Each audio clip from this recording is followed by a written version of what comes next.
Next, students, we are on the next page. Now we are on the page number 26. अब page number 26 पे हम आ गए हैं.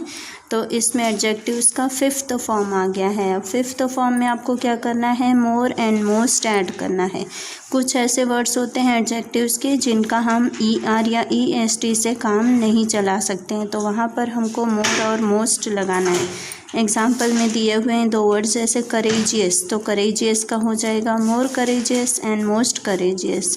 Same way industrious, तो more industrious and most industrious, because this words can not be changed, ये change नहीं हो सकते, इसीलिए उनको मोर और मोस्ट लगा देंगे हम.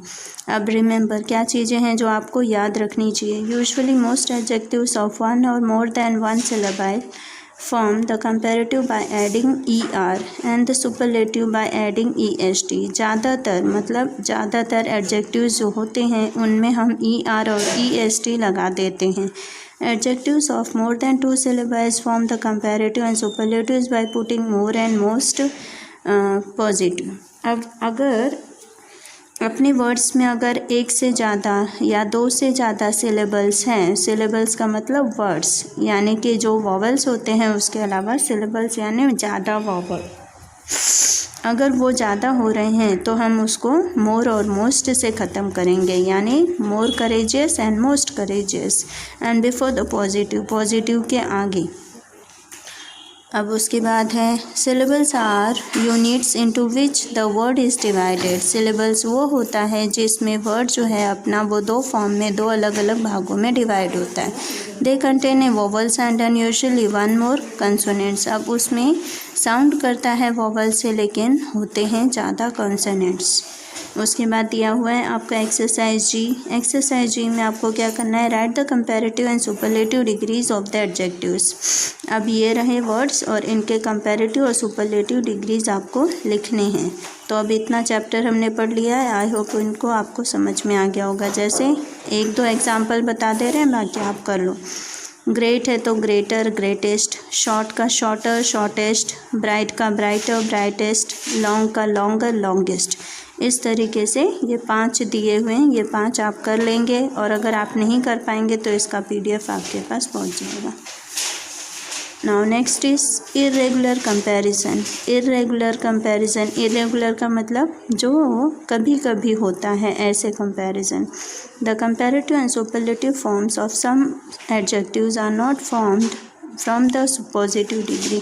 अब कुछ ऐसे वर्ड्स होते हैं एडजेक्टिव जिनका हम पॉजिटिव डिग्री में फॉर्मेशन नहीं कर सकते हैं. Some examples of irregular comparisons are as follows. ऐसे ही कुछ वर्ड्स दिए हुए हैं जो नीचे उनको हम पढ़ के देखेंगे. वो इरेगुलर है यानी उसमें कोई उसका तालमेल नहीं है, टोटली इट इज़ डिफरेंट. जैसे दिया है पॉजिटिव में अगर दिया रहेगा गुड वेल, तो कंपैरेटिव एंड सुपरलेटिव डिग्री दोनों बिल्कुल डिफरेंट हो जाएगा. यहाँ गुड का हो जाएगा बेटर एंड बेस्ट. इधर बैड एविल इल, ये तीनों ही वर्ड्स जो होंगे इनका सबका वर्स और वर्स्ट हो जाएगा. लिटिल का less laser list. Much many अगर वर्ड आपका एडजेक्टिव में दिया है तो उसका हो जाएगा मोर एंड मोस्ट. लेट का लेटर लास्ट लेटेस्ट.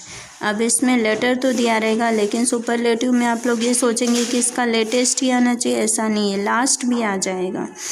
फिर दिया है फार का हो जाएगा इधर फार्दर फारदेस्ट, लेकिन दूसरा फॉर्म होता है फार का फारर भी चलेगा. अगर फारर आपने लिखा है तो भी ओके है, और अगर यहाँ पे फार का फारदेस्ट तो ये हो गया फार फार्दर फारर या farthest. Correct use of some adjectives. अब कुछ ऐसे एडजेक्टिव्स होते हैं जिनका हमको करेक्ट यूज़ करना आना चाहिए, स्पेशली इन ग्रामर में. अब use of many and much. Many और मच को हम किस तरह से यूज़ करेंगे अपने सेंटेंस में. Many is the used with the plural form of countable nouns. Many हमेशा प्लूरल फॉर्म, प्लूरल माने जब एक से ज़्यादा की गिनती हो वहाँ पे यूज़ किया जाता है. It includes a large number of something. अब ये क्यों यूज़ किया जाता है, क्योंकि ज़्यादा चीज़ों के बारे में हमें इकट्ठे बता दे, इसीलिए. Examples, I kept many pencils in the drawer, यानी मैनी आ गया, मैनी यानी बहुत सारी, मैंने बहुत सारी पेंसिल्स ड्रॉवर में रखी हैं. अब सेकेंड वाला ही lived here for many months, वो यहाँ पे बहुत महीने तक रहा, मैनी मंथ्स यानी कई महीने। Then much is used to indicate a large quantity of something and it is used with uncountable nouns. अब much कब यूज़ होता है? much जब large quantity बहुत ज़्यादा अनगिनत संख्या में कोई चीज़ दी रही और हम उसको गिन न पाएँ, तौल न पाएँ, ऐसी जगह पे हम much का यूज़ करते हैं। Examples, there is much milk in the jug. अब जैसे ये लिक्विड के लिए फॉर्म होता है, लिक्विड यानी गीले जो तत्व होते हैं, पानीदार चीज़ें, जैसे दूध है, जूस है, मिल्क है और क्या बोलते हैं कोल्ड ड्रिंक्स, एनी फॉर्म हो जाता है। उस तरह जितनी भी गीले पदार्थ होते हैं उनके लिए हम मच वर्ड का यूज़ करते हैं। She experienced much thrill when she went adventure sports. अब आप लोग सोचेंगे मैम ने तो बोला लिक्विड के लिए यूज़ होता है, यहाँ पे मच थ्रिल क्यों दिया? अब थ्रिल का मतलब होता है खुशियाँ, तो खुशियाँ जो हैं वो आपके मन से प्रकट होती हैं, आपके मन के भाव। इट इज़ अ फीलिंग, हम उसको नाप नहीं सकते हैं, तौल नहीं सकते, इसीलिए हमने क्या लगाया यहाँ पे? मच। तो ये चीज़ें, she experienced much thrill when she went for adventure sports. जब वो एडवेंचर स्पोर्ट्स पे गई थी तो उसने बहुत सारी चीज़ें एक्सपीरियंस की हैं। अब रोमांचक एक्सपीरियंस यानी थ्रिल यानी बहुत सारी चीज़ें जो सीखने वाली, जिससे उसको खुशी मिली है।